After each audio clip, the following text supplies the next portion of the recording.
Listen, I want to talk about time management. I feel like in our industry, and especially in the real estate industry, I feel like it's probably one of the hardest things for most realtors. And let's just face it, for most single mom, successful, badass women out there is that how to get it all done, right? You're taking that relationship, which you probably do very good during the transaction, but you take the relationship from a client professional relationship to a friend relationship. Yeah, that's right.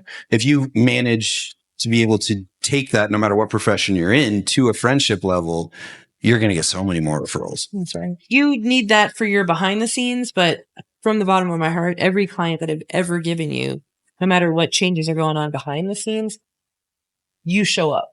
You do. And I tell everyone that.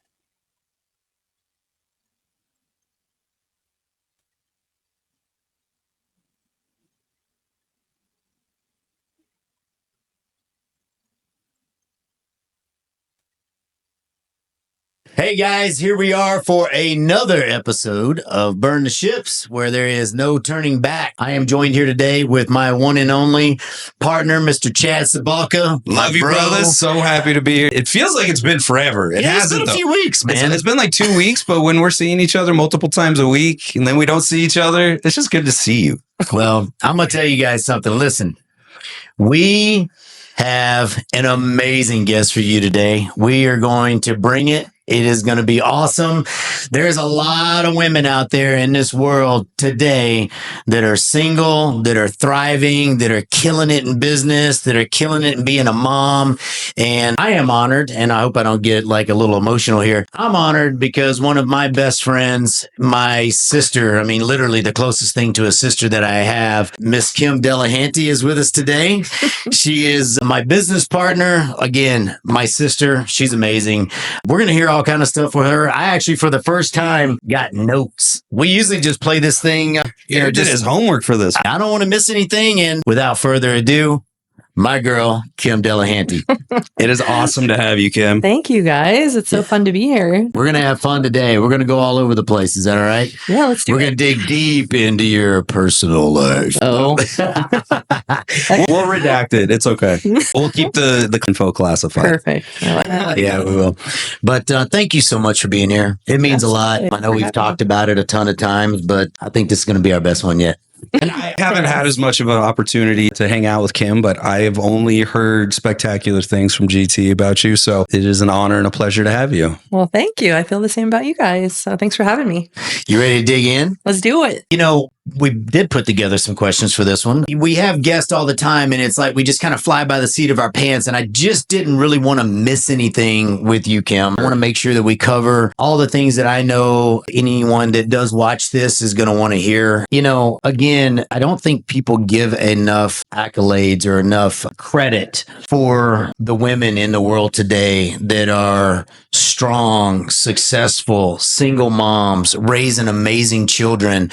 You know, Absolutely killing it in business. yeah, just basically, you Badasses. know, Just say it. yeah, just a badass. Like when you look at the definition of success, right? It's not always just about numbers and paychecks and all that. It's the whole gamut, right? And, you know, when I look at your children who are like my nieces and nephews, dude, I'm just proud of them. I mean, you've just done such a good job, and your clients love you, your friends love you, your kids love you. You're like that cool, badass mom. And maybe you can share some knowledge with us today that can maybe help, you know, that next young female that's out there wanting to be a badass in her life as well. Absolutely. Wow, guys. You guys set the bar high for me. Thank you. It's awesome. I appreciate all that very much. Let's start out with your journey. You know, let's go way back, you know, not that far back because you're not that damn old, but Okay. let's go back, like, you know, take you back. Your kids were little.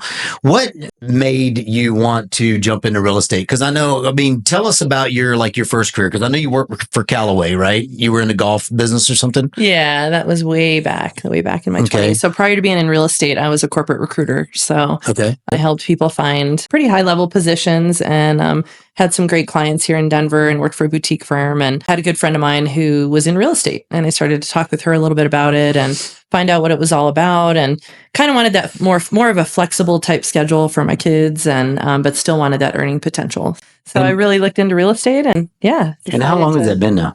It's going on 20 years now. So. What year was it that you got in? So 2004. So you had a few normal years before Yes. the crap hit the fan and our whole world got bankrupted by. Dude, I was an bad idiot. I loans. jumped on the ship literally as it was burning. I was 08. I was like, if I can make it in that, I can make it. Yeah, no kidding. You know what? Did you guys see that? It was funny. I just watched Ryan Serhant did did you see that clip that he did on Instagram where he's like, Dude puts out so much content. he was talking about everything that he's done in life. He's chose to do it at the wrong time or whatnot. And he's talking about, I chose to get into real estate in 2008. So at least you had a few good years to kind of ramp up. And how did '08 affect you? Well, so when I started out, my kids were younger and definitely didn't have as much time as I do now, but I kind of did it. I was trying to do a full-time thing with it, but I probably only sold a few a year in the beginning. And then, when that all happened in '08, it really, really taught me how to work my business and to know that it wasn't just going to be there and it's not just going to happen. And so it was kind of a way to jump in at, I don't know, to realize it's not, real estate is not always a steady thing and it's going to have its ebbs and flows. And it definitely taught me how to realize that, people aren't always happy when they're selling real estate, or some people can kind of take advantage of a market that's kind of doing some crazy things. And it was interesting, but it did really teach me a ton, because then when the market did get easier to navigate through, I had all of that experience behind me in a market that was really, really down and an economy that was really down. So, yeah, it's one of those things. I feel like sometimes if you can survive those down markets like that, can pretty much, but I feel like if you can survive like a down market like that, you can totally, redo your business, your processes, your systems, all that stuff, and kind of just relook at things through a different glass and figure out what works and what doesn't work and whatnot. Obviously, you've done that over the years. Well, I think during those downtimes, it also forces you to focus on what you're good at. Whatever you're the best at, you really, for lack of a better word, you're starving. Right. At least to what you were used to. So you're like, I need to do that thing I'm really good at, but then you triple down on it. It's like lifting weights. You're good at it, but then you really hit it when markets are hard, and then you come out the other side. Fire just makes steel stronger. So I think we've all experienced that. Yeah, I think no matter what, I mean, obviously people are always buying and selling. They're not always buying and selling for happy reasons. Life happens and people have job changes. Yeah. I mean, so there's always going to be people buying and selling, and you just have to know how to obviously attack the market and decide how you're going to approach people and your sales, and, adapt and when the ebbs and flows happen, and make sure that you're doing the right things for every kind of market, because there's always going to be real estate sales. Yeah. I mean, there always will be. But so you're not going to just sit around and complain and wait for the phone to ring? That's right. Oh, yeah. It's amazing how many people think that works. Just close your eyes and cross your fingers and hope for the best. That's why the attrition rate is high in real estate. Phone ring today, right? Yeah. That doesn't work. So speaking of '08 and down markets and whatnot, times that you've had, and, whether it be business and kids, business, kids, divorce, whatever it was, but what are some of the tougher times that when you look back, you're like, damn, that was a really tough time for me, that you can look back on it? And how did you, what inside of Kim just said, I'm going to push through this, and this is what I'm going to do to get through this? Yeah. So I did get divorced in 2010. And so when that all happened, it was basically on me, and I had no other choice but to really hit it hard and make sure that I was being as successful as I possibly could, and to make sure that my business thrived. And my kids have always been my number one driving force, and I wanted to make sure that they had every opportunity in the world to be successful in their lives. It was on me. And so if I failed and I didn't succeed in whatever I attacked, then they would end up, feeling the kind of the residual income, the residual effects of that happening. And so there were no other choices other than to be successful and to be there for my kids. So I think we call that leadership, right? Yeah. Lead by example. We've talked about that pretty much in every podcast we've had so far. Every time, man. I mean, it's just like when you look at the best parents and the best people in business, and when you look at kids, you can always look at young adults, and especially if you speak to them or whatnot, you can tell very quickly how their parents were. And, I know, just knowing you personally, you exude that leadership that is lead by example, which to me is the only way to do it. I mean, there's a lot of talkers out there, right? But especially with your children. Yeah. You can talk all you want at your kids. You can come up with the coolest one-liners and blah, blah, blah, blah, blah. But at the end of the day, kids see what you're doing. Yeah, they listen more with their eyes than they do with their ears. And if they see mom and dad not practicing what they're preaching, they're not going to retain any of it. So we have to be parents that both speak life and actually show it to them for them to really grasp it. It sounds like you've done that in spades with your kids. Yeah, thank you. Yeah, my kids were 15, 13, and 5 when I got divorced. So they were definitely all at different kind of stages, but very, vulnerable to different things that happened around them. And so thought it was super important to make sure that what they saw me doing, they could take forward in life. And again, I mean, having 2 in high school and then one that's barely 5 years old. So it was kind of... What a spread. Yeah, so it's kind of crazy, but I definitely wanted to make sure that the example was set and they knew that the world was theirs to do whatever they wanted with. So. Yeah, and that 5-year-old, that's easy, but the teenage years, going through that, ramping up a business, trying to do all that, and at the same time try to manage some teenagers. I mean, that I know that that's not always the easiest thing. But with that being said, if we can look back, and I know there's probably so many of them, but let's hit on a couple of them. Maybe you can hit on one with each of your children. If we look at like Caitlin, what is a time where you saw something in Caitlin or she did something that made you like super proud and you were just like, this is what it's all about. Like I did something right here. And, where you had that proud moment of, you know what, this is a proud parent moment right here. Yeah. Well, Caitlin, so Caitlin is married and they've been married for 5 years now. She met her husband they were high school sweethearts. So they've been together for 12 years now. And, wow, that's rare now. That's awesome. Yeah, so it's awesome. And she's definitely kind of gone through the whole journey of her husband's football career.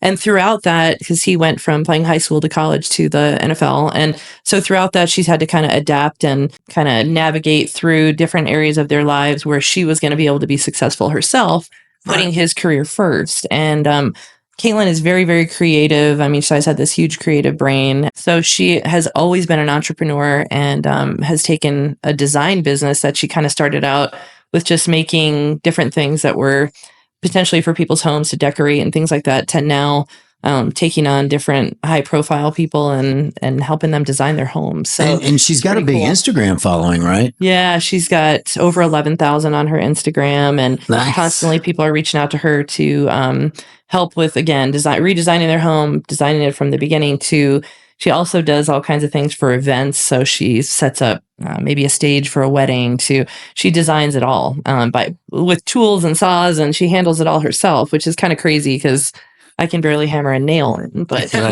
she's laying flooring in her house currently. So it's just nuts. That's super cool. She's does it all, and she's as girly as they get. So it's kind of funny. She is this total like girly model girl, but you'll see her on her Instagram, dude, and she's hammering. She's got her goggles on and she's building stuff. That's so cool. Yeah, dude, that's awesome.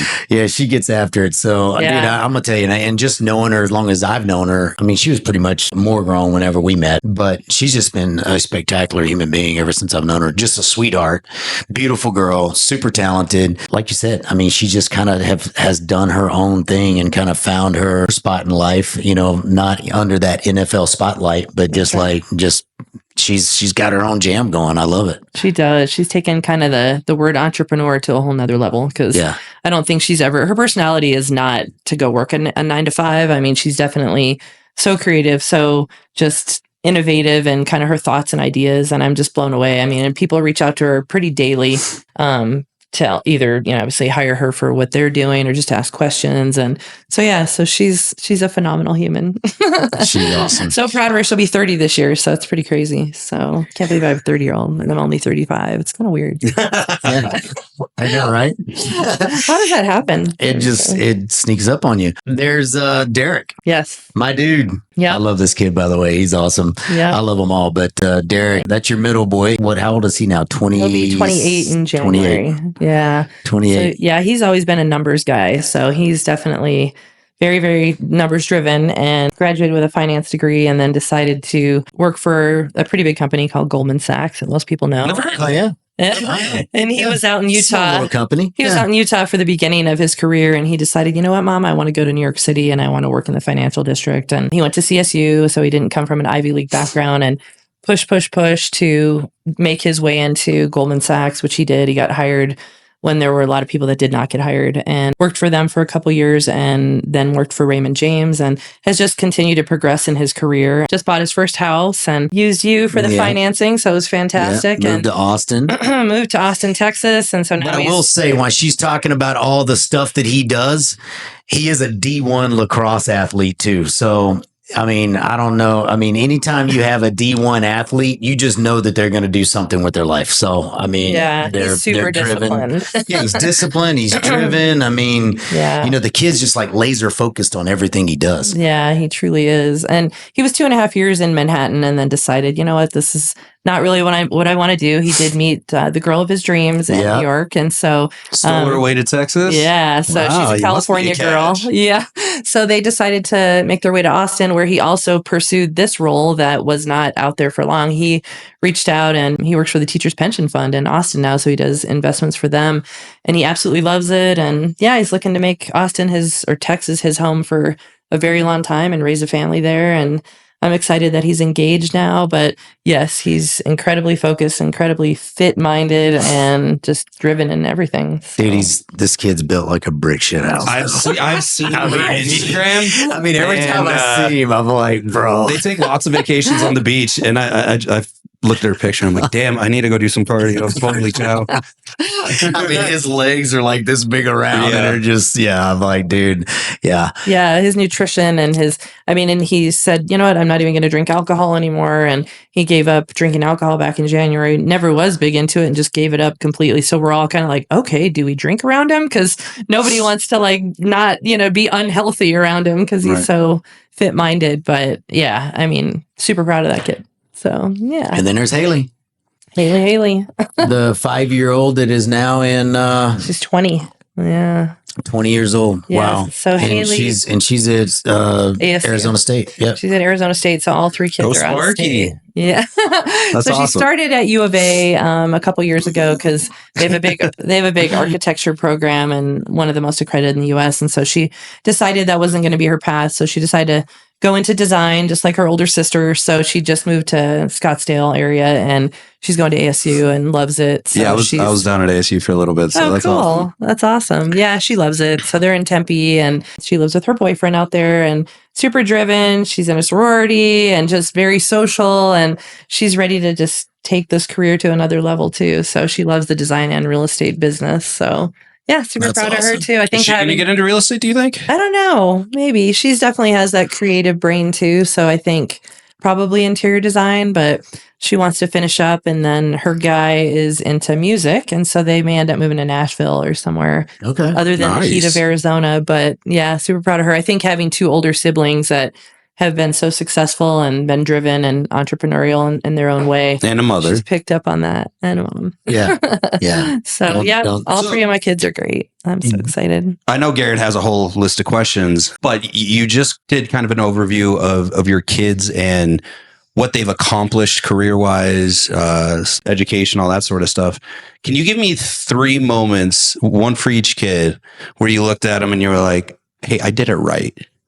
Or I am doing it right? Oh my gosh, that's a big question. I know. Let's see. They can be really small moments. Like for me, we were just down in Arizona and Carter, my 5-year-old, walked out of a restaurant and he walked out and he saw an older lady walking in and he turned around, ran and grabbed the door and held it for her. And this old lady almost started crying and she's like, that is amazing. So that small of a moment. Or last night, my 7-year-old Landon got his first stripe of jujitsu, which he was terrified of when he started, but he stuck with it. And the beaming smile on my kid's face of sticking with it lit up my life like the 4th of July. So it doesn't have to be a huge moment, but just small little things that you're like, you know what? I'm doing this mom thing right. Yeah. Goodness. Well, no, that's awesome. I mean, I think I watch all of them interact with people. And I mean, that alone is huge because I mean, they have great eye contact. All 3 of them are very interactive and mature. And when they speak to people and respectful, which is super cool. They look them in the eye and they engage and stuff like that. They do. Oh, wow. And all of them growing up when they would have friends over and I'm like, I don't know. They weren't really talking to me or looking me in the eye. And I don't know about them. And they knew that growing up, they needed to be respectful to everybody. I mean, they were around and when they spoke to people. I think the one that stands out with Derek is his senior year at CSU. He he was the captain of the lacrosse team, and it was COVID, and he didn't get to graduate on a stage. He had to graduate on a phone watching his name scroll, and he picked up captain his final year, and they were getting ready to have probably the best season of their life. And he went to the university and asked that they could play in the football stadium, because CSU didn't really look at lacrosse as obviously as the same level as football, but they were going to play BYU in the stadium, and they got it approved and everything, but the entire season went away because of COVID. So I think the most I've ever seen him broken up or upset about something, not so much that he couldn't graduate in an auditorium, but that he couldn't have his final year of collegiate lacrosse. But he did accomplish getting that one of their games to be in the stadium, and they never got to play it. So, but it was kind of cool that he accomplished he took that. the initiative. And did that. Yeah, definitely. Cool. And then with Caitlin, I mean, with them, she's always been so resilient and resistant to change, where she's just like, all right, let's take it this direction. And she pivots with grace. And with the NFL, they were in Chicago for 3 years, and then they moved to Buffalo. So she's built up her business and her clientele in each way. When they moved to Buffalo, they bought their first house, and Garrett also helped them with that, which was awesome, because New York is not an easy place to buy a house. That's why we don't live in New York learned that. Anymore. Yeah. I'm like, Caitlin, if you buy another house in New York, you might have to use somebody else.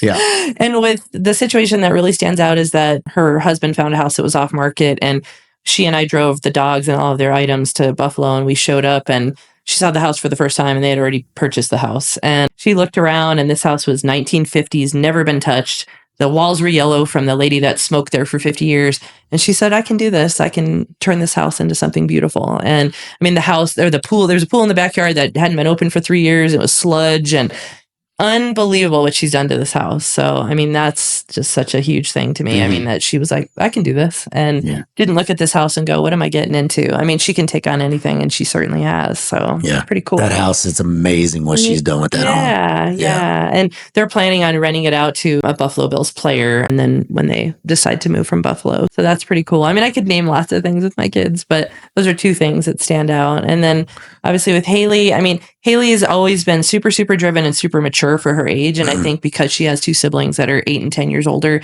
that's helped. And she goes for it. I think she's always been super, super dedicated with her school and with her academic piece of it all, but just knowing what she wants to do, and she goes for it. So as far as specifics, I mean, it's hard because she's accomplished a lot because for 20 years. She does so much, yeah. She has. I'm super proud of that kid. So, but she's very independent too. So, I mean, she just kind of takes the bull by the horns, and she calls me when she needs me. And of course, I'm always there for all 3 of my kids, but she's super independent at 20 years old. I can't wait to see what the next 10 holds. So, yeah.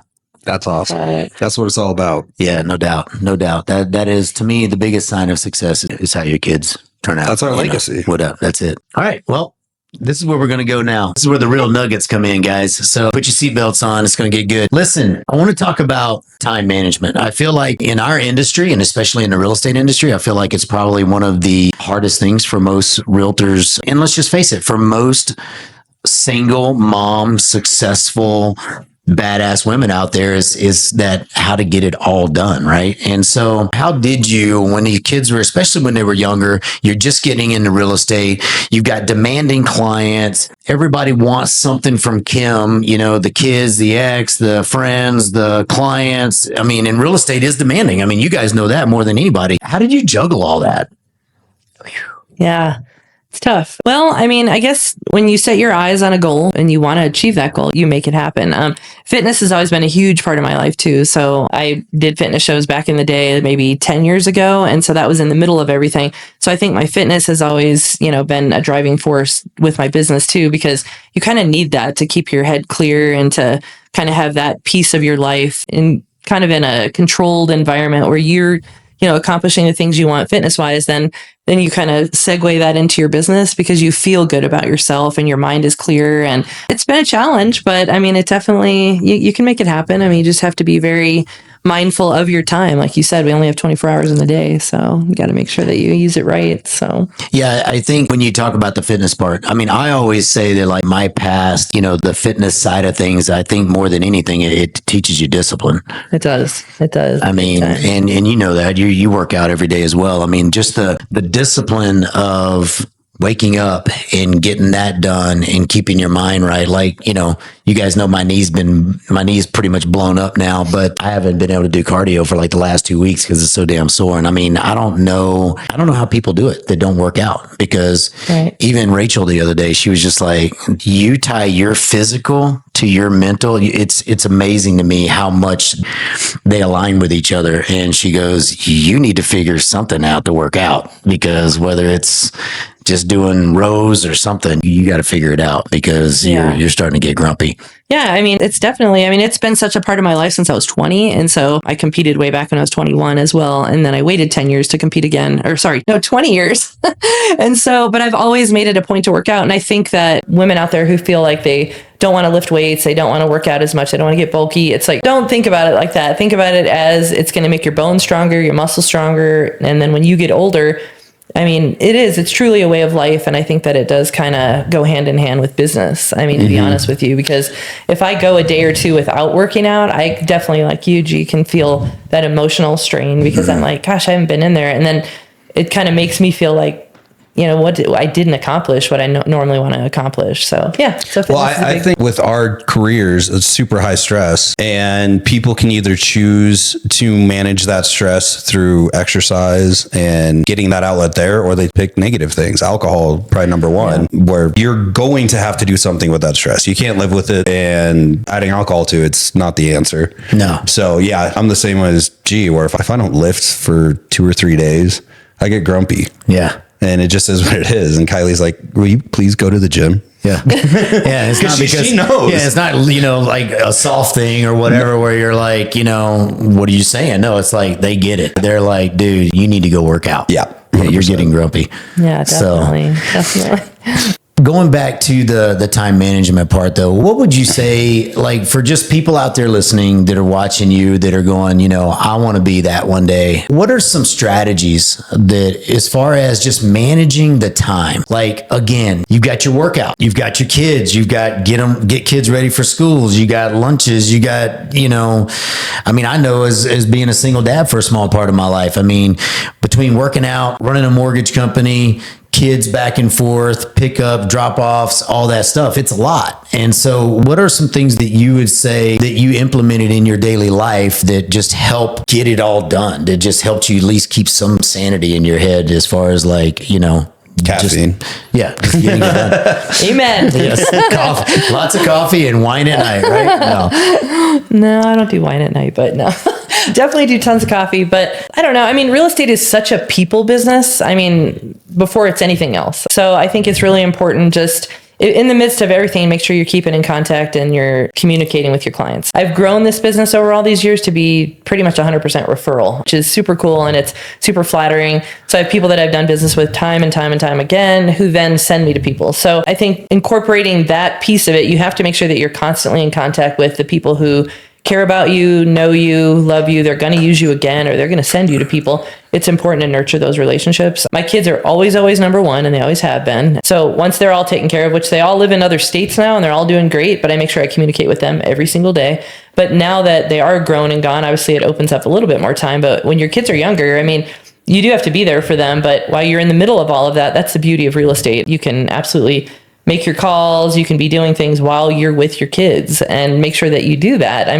Not necessarily if you're not focusing on a sport that they're playing in or something, but when you're doing all the day to day, it's important to know that you can incorporate your real estate at the same time while you're doing all that. It's tough, but it's definitely, you just have to be a good multitasker, which I think in real estate, most of us are, because we have to be. You're always women take the cake on that. I was going to say, man, can you agree in the mortgage and real estate industry? I'll be the first to say women they dominate. Kick our ass when it comes to multitasking. It is what it is. I do think that men are able to almost be like a sniper rifle and focus on one thing and get that thing done. Yeah. But if there's something over here, it's hard for us to focus on it, man. 100%. Or we're like a dog in a car, and we get distracted easy. Yeah, no, I've seen women in this industry, man. They've got a baby on the hip, phone on this ear, Seriously. Loading groceries in the car at the same time. It's crazy to me how you guys just multitask everything and just get it done. But yeah, men might be able to juggle, but women can juggle chainsaws on a unicycle. That's kind of what I think. We can do it okay. Yeah. whole different level. Yeah, no doubt. Let's talk about the market a little bit. I mean, since, you guys could probably just go on for hours on that. Like, I mean, since COVID, right? So rates went from 2.5% to 8.5%. Now it's starting to get better again. It's funny, since the Fed dropped a 0.5 point, we've seen rates go up about 0.75 of a point. But prior to that, I mean, we had dropped down just below sub-6. I mean, what are you guys seeing out there in the market? I mean, I'd love for you guys to chat a little bit as far as like what you're seeing, what you think's going to happen here in the next 6 months. I mean, I can talk rates till I'm blue in the face and what I think, but what are you guys seeing with the market itself right now as far as inventory goes, the deals that are out there, the homes that are sitting longer? I know you and I talk about it a lot. You've got several listings that are sitting longer than they have. I mean, what's your general idea or temperature of what's going on out there? I think the consumer is very confused about what's going to happen going forward. They want to wait till the election's over. They're not sure about rates. They're just kind of uneasy, especially sellers. They feel like they're not going to get top dollar. And, there's just a ton of uncertainty. But what I do try to impart upon people is that, especially buyers out there right now, everybody's kind of playing nice. Everybody is working together. So if a buyer comes to a home they love, the seller's more willing to negotiate. They're more willing to make some corrections if there's some repairs needed. And I think it's a market for that. And I think they understand that rates are going to come down eventually, and they already, are showing signs. And I know there's going to be another, is it November, the next rate? Yeah, I hope the next rate drop doesn't cause rates to go up again. I mean, next thing you know, we'll be right back where we started, a year and a half ago. And I think the consumer thinks that it's directly tied to the mortgage rate, which it's not. It's tied to the bond market, right? And so I think that gives them kind of a false idea that rates are going to drop down. And some people are standing around saying, I want to wait till my twos and threes come around again. And I get it, because that's not happening. I got a 2.75 from this guy over here, but that was several years ago. But again, if you secure a good home that you love and you can get a price that's not crazy and that you're happy with, and that makes all the sense in the world. And then 6 months from now, a year from now, refinance.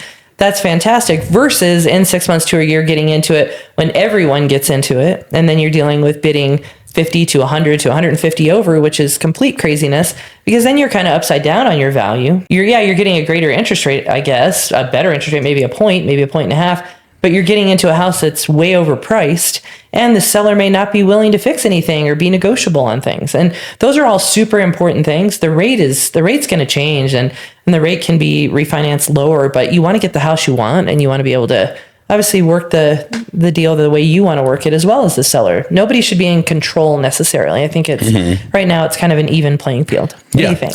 It just seems like win-wins, right? Yeah, I'd say right now is a fairly balanced market. I think there's a lot of hesitation when it comes to the market right now from both sides. And with the election happening, I still have clients who think the market's still going to crash, which they're crazy. It's not going to crash. The housing market. Yeah, the housing market's not going to crash. But I really like your point of view that right now everybody kind of is playing nice, which is something to shoot. I can maybe only think of one other time that I've experienced that, where it's not, sellers beating up on buyers or buyers beating up on sellers like in 08. Everybody who is going into real estate right now wants to be there for the most part, and sellers who are selling right now want to be selling, buyers want to be buying. So the transactions are definitely a little bit more nice, I guess is the best way to put it. We don't have as many as we normally do, but it seems like it's a win-win, right? Yeah. Like it doesn't seem like it's that gunslinger mentality like we've seen in the past. Yeah. Where it's greed. Yeah. And I think, we're filming this 2 weeks before the election, so we don't know how that's going to play out. But I think either way it plays out is good. One way is better than the other, but either way, just getting that behind us is a good thing. So people have clarity and they can move forward. Yeah. It's crazy how much I think weight goes on to that. Doesn't make any sense to me, because I've never seen any election really affect people buying or selling homes. I know that it's going to affect the economy. I think this election's probably one of the biggest elections that I can remember. I can always remember having that mentality, and I don't want to get on a political conversation, but I can always remember having that mentality. It's like, we're the United States. We're the baddest country in the world. I mean, if it doesn't matter who the president is, I mean, at the end of the day, we're still the USA, right? So it's like, whatever. And I feel like this one feels different to me. This one feels like it has a lot more weight. Yeah, it feels a lot different. I feel like, I guess we'll see what happens. But what do you guys think rate-wise that's going to be that everybody jumps turning off the point? Fence? Yeah, like 599. Yeah, I was going to say 5.5. Well, I think when consumers see a 5 at the beginning, that's going to click. Well, just prior to the Fed drop, I mean, I was pricing conventional loans out. We were sub 6. So I think and it's funny. I don't think because the phone was ringing. The phone was ringing. Yeah, I was getting refi calls. I don't think it stayed there long enough for the public to really find out about it. Right. It didn't. We were there for maybe a week and a half. Exactly. And then the Fed dropped, and everybody thought, well, now we're going to be at 5.5. And it's right. No, 5.5 might be the magic number because that is enough underneath it that it'll give people enough time to have the kitchen table conversation. Yeah. And say, hey, we can do this now. We don't have the golden handcuffs. Like stay there, right? Like stay in those 5s for a month or whatever, where everybody just knows rates are in the 5s again. I think psychologically that's going to click for a lot of people who there's so much pent up demand right now. It's crazy. I can probably point to 100 clients that I have who currently own, and I can't sell them at 2.875. I'm at 4. I can't go into 7%. That's crazy. Yeah. As soon as they get down to the 5s and they're really going to have that kitchen table conversation, we're like, babe, yeah, it's going to be an extra $150, $200 a month of interest, but we need out of this house. And when those conversations start happening, and I think it'll take a month in the 5s. Yeah. And then it's going to be a tsunami. Yeah. There's hope for that tsunami. Yeah, it's gonna be. I mean, everybody is way smarter than me that I follow in the business as far as rates go. 25, we should see them settle in the 5s. And I mean, I heard something the other day where they were talking about like if rates hit mid 5s or something, there's like 5 million borrowers that I could see it. Genuine buyers that will literally hop off the fence immediately. I'm ready for it. I know. I know he is. I'm ready for that. I'm ready for the refis again. Cause for 2 years we didn't do any refis, which, is never been any big part of my business. But when you're used to doing, 10 or so refis a month and 10 or 15 purchases a month, and then you go from that's a significant part of your zero business. Refis for 2 years. I mean, it definitely affects it, but I'm excited for that change and that turn. What I'm not excited about is for that greed factor to kick in. I'm not excited for the multiple offers, the 50,000 more than asking, the appraisal gaps, all that stuff. I don't know if I'm excited about that. I am pretty confident that will happen again. Me too. Because of just the lack of not just inventory, but the lack of possible inventory. Our country is so underbuilt for the population that we have, especially with the mass immigration we've experienced the last 4 years. We just don't have enough homes for everybody. So as soon as people start wanting to buy again, I think the numbers it's impossible for it not to add up to a bidding war every other day. That's what I try to tell people right now. With the people who don't want to get into multiple offers, it's like, it's guaranteed. I mean, when all that happens, you're going to be up against 10, 15 offers, whatever the case may be. And that takes, obviously extra cash on top of your down payment. And it takes a good agent to be able to negotiate that for you and to try to get you to win. Let's talk about future and past, right? Looking at your entire career, parenting, friendships, relationships. Do we want to talk about dating?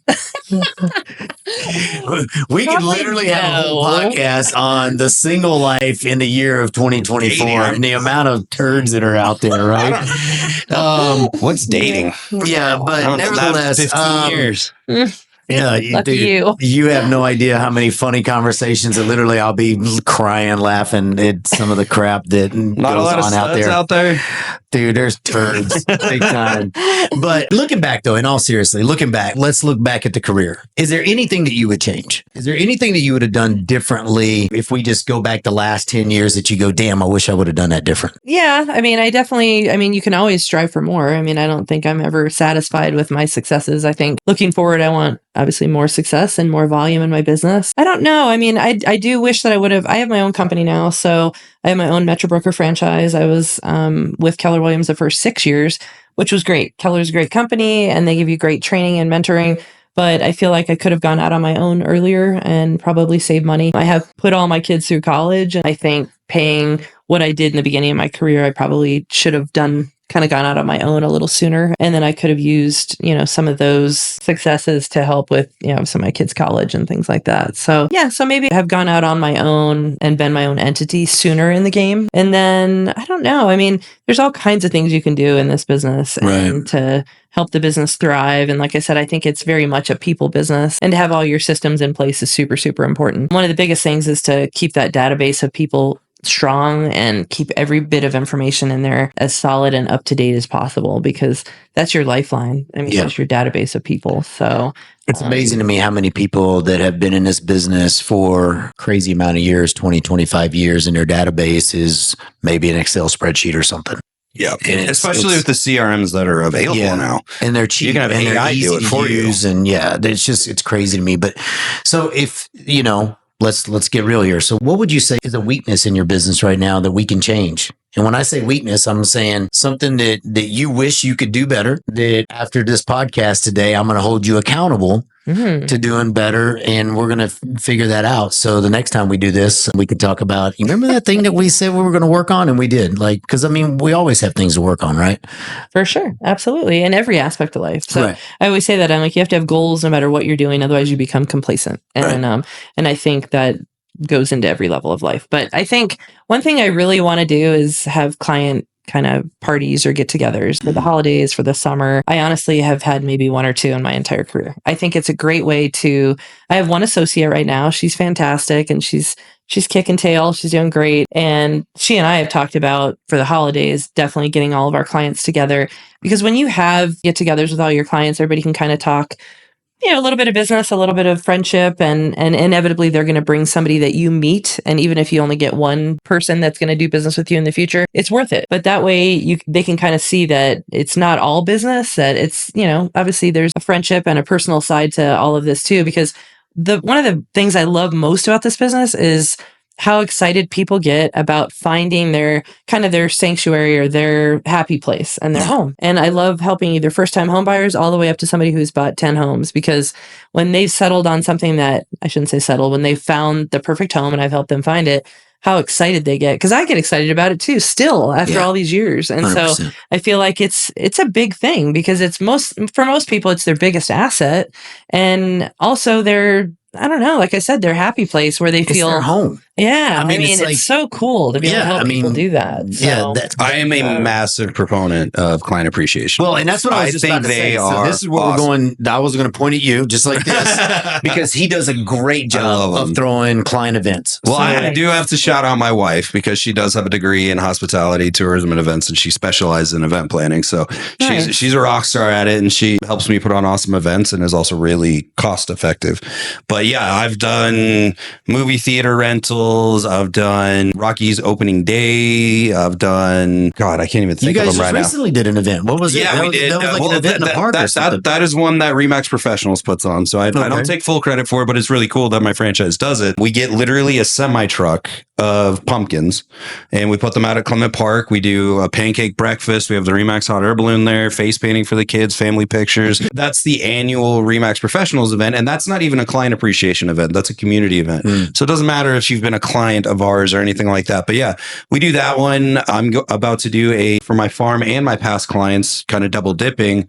In my neighborhood where I farm, I have a professional Santa and Mrs. Claus and a horse hayride.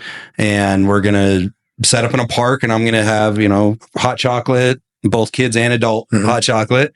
And, the kids get to go on a sleigh ride with Santa, looking at all the Christmas lights. Nice. And I think full out of pocket for that, even with all the marketing I'll do for it, is maybe $2,000. Yeah. But yeah, like you said, I get one client from that in this market, $15K. So boom, that pays for it. But it's not even that. I really, really enjoy the people aspect of this business. Let's face it, the documents suck. I am horrible at them. If you ask me what's one thing I could do better, it would be doc management for sure. That's why I hired an assistant. Yeah, I think you would be an absolute rock star at it, and your clients appreciate it, because you're taking that relationship, which you probably do very good during the transaction, but you take the relationship from a client professional relationship to a friend relationship. Yeah, that's right. And you're going to get, I don't need to tell you this, but for everybody out there, if you manage to be able to take that, no matter what profession you're in, to a friendship level, you're going to get so many more referrals. That's right. To me, that's the key to this business. I mean, that's what I love about our industry in a whole, is it's not sales. Right. It's just relationships. It's a relationship business, period. I mean, dude, if people like you and love you and relate to you, they want to do business with you. People are going to refer people they know, like, and trust. Yeah. If you can nail those three things. Yeah. Trust is huge, especially when somebody's handling your biggest asset. Yeah. So or your biggest loan. Yeah. You have to trust them. Well, and you do a great job. You've always done a great job of building that personal relationship with clients. I mean, I'll call Kim and she's like, "Oh, you remember so and so? Yeah, I'm just going to dinner with them tonight or whatever. I'm dropping by their house or whatever." So you do. That's why you're successful. So, and if people don't even show up to your event, it's another reason to make the phone call or send the text message. Right. So there's even that piece beyond it. But I think you would be amazing at it. Will you help with that? Of course. I mean, we talk about it all the time. I know the answer when I ask. It's very simple. No, but he does. He does something that you personally like, because that makes planning the event so much easier. Get them all in the gym, right? Like, yes. Oh, you could honestly do like a big workout there. Honestly, putting together a client breakfast where you go to like the Incline in Castle Rock, and you also contact a local food truck and have like breakfast burritos waiting at the end. Great idea. I like. You contact all your people, and to that you can even invite people who aren't your client, like people who haven't worked with you. You can invite your fitness buddies. Go run the incline 10 times, and I'll pay for your burrito. And boom, 10 is pushing it. Though. Okay. I love that idea. I do like it. So do you have, all right, let's talk about accountability. Do you have the capacity to do an event between now and the end of the year, or do we want to look into the spring? End of the year might be pushing it to because plan. As your business partner, as your brother, as someone who loves and appreciates you, I want to hold you accountable to this because I think it'll be great. I think by Valentine's Day, to be able to, I think we hold her to that. Especially if we're going to do anything fitness related, because I got to get a new knee and I want to be part of it. So I love it. The winter's tough at the incline though, because it gets really icy up there and stuff. I do love that idea though. I'm thinking that would work well. Hold on to that one for spring to get everybody out of our hibernation mode. And come up with something else between now and then. I do. Every time I do post about it, it's so funny. I do get people say, "Let me know when you're out there next time because I want to join you." So I can't tell you how many people have said that to me. I'm like, well, sometimes it's impromptu when I head out there, but it would be cool to have. There has to be a healthy food truck that does like egg white burrito. There's got to be somebody like that in Colorado. I promise you, I know because I've been to CrossFit events and stuff where there's like paleo food trucks and things like that where they're just all protein and whatnot. So I know you guys have friends in the fitness industry coming out the wazoo, but I have a friend who owns Summit Fitness who does protein shit. I guarantee she could help with that. So DTC Nutrition probably too. We should get out there and do some smoothies. And no, I think Valentine's is good. We could kind of gear it like I love my clients, like a client appreciation that way. And you absolutely could. But I think that would be fantastic. It's a great idea. So I think I would love to do more of those because, like I said, once they're organized and put together, I mean, even if you get half of the people you invite, it's worth it. I mean, do you feel like you get a pretty good amount of people that show? Absolutely. Good success. I started this new team with Dana and Chris 2 years ago, but prior to that, I was on a team for about a decade, and we had we did a barbecue in the park at the end of every single year, and by the end of it, it became a thing that people expected. Nice. And then we would do a movie theater one in January, February because it's cold outside. Yeah. And by the end of it, the movie theater was sold out, and we ran out of food at the barbecues. So we'd have like 200, 300 people show up to that. So especially if you do things that are repeatable, that's what I'm thinking about the Santa Claus one. Mm-hmm. If you can just set it and forget it, you know who you use for this thing, and you can just go back to them every year, and it just becomes really easy. Totally. I love that. Well, it becomes, like that annual thing that everybody looks forward to. And everybody expects it. Yeah, for sure. Well, I mean, we're, what are we, an hour? Wait, but Kim's been amazing. I want to know something that you think is a weakness in your business that we can help you with. Geez Louise, man, there's a ton of weaknesses in my business. Thank God I'm being coached. You're a superhero. No, you know what? I mean, I think right now for me, just for 2 years now being not as, I think, disciplined to my calendar and to my daily rituals of the things that I'm used to doing in my business, and my theme days. And I mean, for years, for a decade, being in the core, and that coaching program, it was so militant and everything. I mean, you just had to, everything was just so structured. And when I look at my business and whatnot, I mean, I feel like I'm with the best bank that I've ever been with. I mean, in my career, the company that I'm with now, I will put above and beyond any company out there, rate wise, delivery, programs, just the culture is phenomenal. So I finally found a home that I just freaking love, right? I think the big thing for me right now, though, if somebody said, what is a weakness? I need to rebuild my team. I need that piece or that element in the worst way right now, because I feel like business is coming, and 25 is going to be the start of another decade of, I think, a tremendous career. And so that team is the biggest part for me. In the last 2 years with everything that's gone on, money, reasons, business, whatever, everybody kind of dispersed. So I need to rebuild that and get back to the basics. I'm a big believer that, it's chop wood, right? Having full confidence in the process and just getting back to the basics of putting the process in place. So we need to turn you into Rocky IV and just put you out in the cabin, just doing the basics, lifting, and just focused on grinding. Yeah. That's okay.